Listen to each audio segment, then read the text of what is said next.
Madam Chairman, ladies and gentlemen. My role this evening is to evaluate Janet Edwards' B5 use of voice speech entitled Elves, Starships and Ghosts. This was a very unusual title and Janet had a very arresting opening. What we're looking for with regard to the use of the voice, it's our most important instrument. We're looking to how it's used. Is it audible? Can it be heard at the back of the room? And is there variety in the pace, pitch, and are there any pauses? So I'm going to focus on the use of the voice, and I'm going to say straight away, Janet, move on from this assignment because to her next assignment, the B6, vocabulary and word pictures. And why do I say that? I say it because she used her voice so well.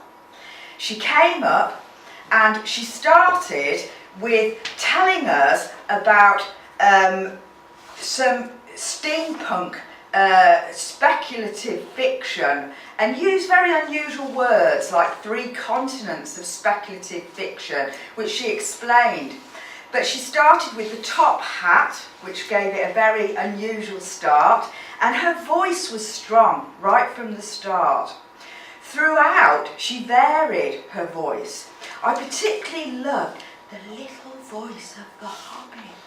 That was gorgeous. And then she roared with the thunder.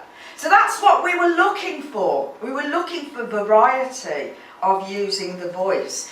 And her voice, although Janet's voice, it does tend to be on the quieter side. We all have our own style. You could still hear it. She had projected it to the back of the room, and I'm sure the people at the back of the room would agree with that. So, the pace was good. It led us along. It drew us in. And it was interesting because it varied. With regard to pauses, I don't think there were quite enough pauses, so that is an area that Janet could improve with. There were things to think about, and Janet could have stopped and let us think, or asked a couple more questions to draw us in and to get us really thinking about the wonderful ideas that she expressed in this speech.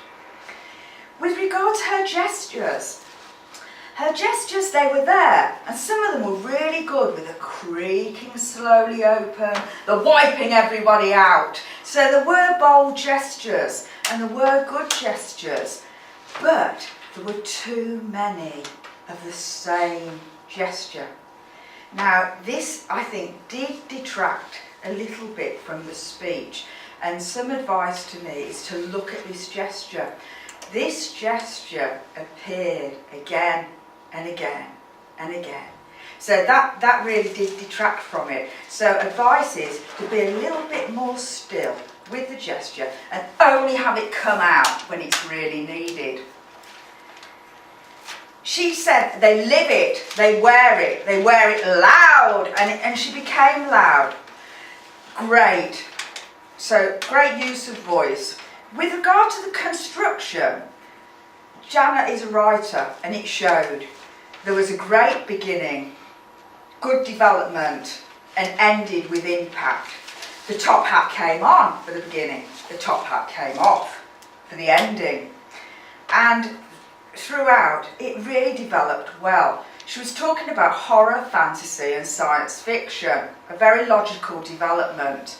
I could say though, with the elves, the starships and the ghosts, if it's logical, perhaps it should have been called Ghosts, Elves and Starships. Picking flies there. But that's the development that Janet went through, so the title could have reflected it. So good gestures, great construction. She meant what she said. We heard her voice. So we can only look forward to her next assignment. Well done, Janet.